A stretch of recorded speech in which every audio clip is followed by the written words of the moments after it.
18e preuve, c'est à nouveau une vidéo de ce sunnite, donc Basile Blandine, comme dans la preuve 17 et dans la preuve 19.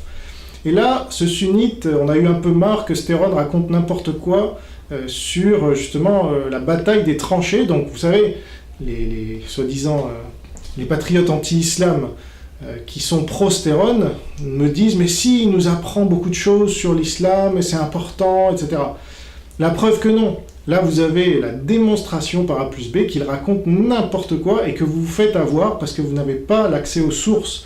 Et là, ce sunnite-là, moi je ne suis pas sunnite et je suis anti-sunnite, mais si vous voulez connaître l'islam, le vrai islam, en l'occurrence sunnite, celui dont parle Stéron, il faut plutôt vous appuyer sur des gens sérieux que sur Stéron. On a des islamologues très sérieux en France, Anne-Marie Delcambre et d'autres. Donc lisez leurs livres, parce que là vous allez voir qu'avec Stéron, il vous raconte n'importe quoi. Et pour aller plus vite, je vous ai pris des notes, donc je vous ai résumé son discours. Il commence par dire « Les Arabes aimaient bien exagérer ». Par exemple, il y a juste un mort, après c'est 10 morts, et à la fin ça finit par « on les a tous exterminés ». Donc il dit « Les Arabes aimaient bien exagérer ». Ils aimaient beaucoup la guerre, ils aimaient exagérer. Après il dit « J'ai pris un cas particulier, la bataille des tranchées ». Alors là, il y a déjà un premier problème, c'est que la bataille de la tranchée contredit justement ce qu'il dit juste avant. Parce qu'il n'y a presque pas eu de morts durant la bataille de la tranchée. Ils étaient 10 000, il n'y a eu qu'une dizaine de morts. Donc s'ils aiment bien exagérer, ce n'est certainement pas durant la bataille de la tranchée. D'autant plus qu'il n'y a rien d'héroïque dans cette bataille, puisque les musulmans se sont cachés derrière une tranchée. Donc ce n'est pas une stratégie héroïque. Donc s'ils voulaient inventer une légende pour dire on est les plus forts, on les a exterminés, il ne dirait pas on s'est caché derrière une tranchée, on n'en a tué que 10. Ensuite, il va calculer la quantité de terre qui a dû être retirée pour creuser la tranchée. Donc il a supposé que Médine faisait 1 km de rayon. Il dit c'est très très très minimaliste. Et il le prouve sur la carte que c'est très minimaliste. Je suis extrêmement gentil. Donc là, il nous prouve ça à bonne foi. Parce qu'il est très très minimaliste, il est très gentil, il prend juste 1 km de rayon. Ensuite, il explique que c'est pas de la terre, c'est du basalte, donc c'est très compact, très dur. Donc là il s'improvise géologue, on dirait qu'il est allé sur le terrain, il a étudié la composition de la terre. Ensuite il démarre les calculs, il répète qu'il a été gentil. J'ai été gentil, j'ai mis 1,5 tonnes par mètre cube. Donc là il devient physicien. Mais tout ça fait partie du tour de magie, c'est pour impressionner. On se dit waouh, il est très précis, il connaît la masse volumique, il a fait des calculs scientifiques. Et donc il arrive à la fin de son calcul à 26 tonnes de terre qui a été retirée par minute.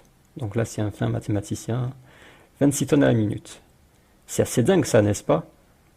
Effectivement, 26 tonnes à la minute, là on se dit, ok, il y a un problème. S'ils ont retiré 26 tonnes à la minute, donc là on commence à avoir des doutes. On se dit, mais c'est pas possible, 26 tonnes à la minute, c'est pas possible. Il continue, il dit, c'est dingue. Normalement, ils auraient dû nous laisser des traces absolument extraordinaires. Donc là, il devient archéologue. Il dit, il devrait y avoir des traces archéologiques de cette incroyable tranchée. Le truc, c'est que quand on regarde par satellite, il n'y a aucune trace de cette tranchée. Il nous montre sur la photo Google Maps qu'il n'y a pas de trace de la tranchée. Donc là, on est obligé de se rendre à l'évidence, il apporte même des preuves. Il n'y a pas de trace. Donc il n'y a pas eu de tranchée. 26 tonnes à la minute, c'est pas possible. Ensuite, il dit, je prends les récits des musulmans. Donc là, il prouve encore son honnêteté, sa bonne foi. Il dit, je prends les récits de mes ennemis, de l'adversaire. Ça montre qu'il est de bonne foi. Il est très très minimaliste, extrêmement gentil. Il prend les récits de ses adversaires. Donc là, on voit qu'il est de bonne foi, qu'il s'y connaît, géologue, physicien, archéologue, mathématicien, preuve par photo satellite. C'est du travail très sérieux tout ça. Ensuite, il dit, le corps expéditionnaire est incapable de combler un morceau de la tranchée. Il n'a même pas tenté de la combler. Mais c'est vrai que là, ça commence à être louche. Ils étaient 10 000, ils ont même pas tenté de combler un morceau de la tranchée. Ils n'ont même pas tenté, ils sont restés plantés là, ils n'ont même pas essayé de passer. Donc là on se dit, il y a un problème dans cette histoire. Aucune trace, 26 tonnes à la minute, ils n'ont même pas tenté de passer. 50 ans plus tard, 1000 femmes se font violer à Médine. Elle était où la tranchée? Donc là il parle de l'attaque de Médine. 50 ans plus tard, il n'y avait plus de tranchée puisque Médine a été attaquée. Ça confirme qu'il n'y avait pas de tranchée. La tranchée n'existe pas, vous voyez ce que je veux dire? Vous voyez, c'est très scientifique. Oui, on voit, c'est très très scientifique, très convaincant. On parle juste de faits, et les faits démentent complètement l'existence de cette histoire.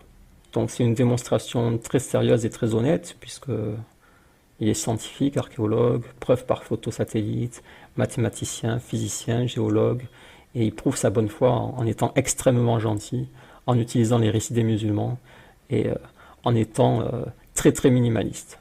Donc en bilan, je vous ai récapitulé ces 4 arguments. Sans calcul, 26 tonnes par minute, c'est impossible. Le corps expéditionnaire n'a même pas essayé de franchir ou de combler la tranchée. C'est vrai que c'est très curieux.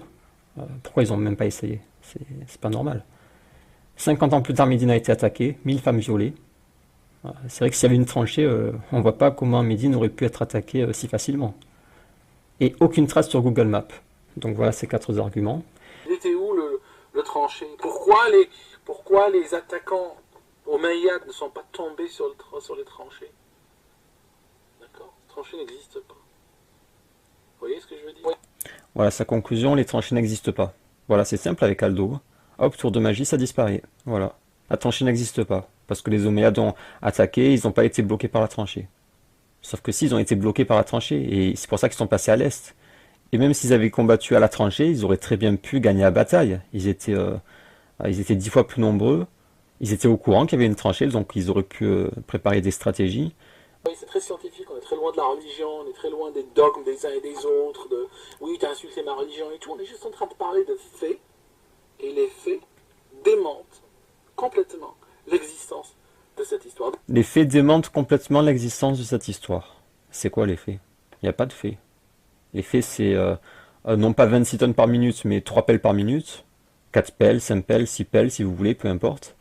Que le corps expéditionnaire n'a fait que harceler les musulmans et essayer de franchir la tranchée.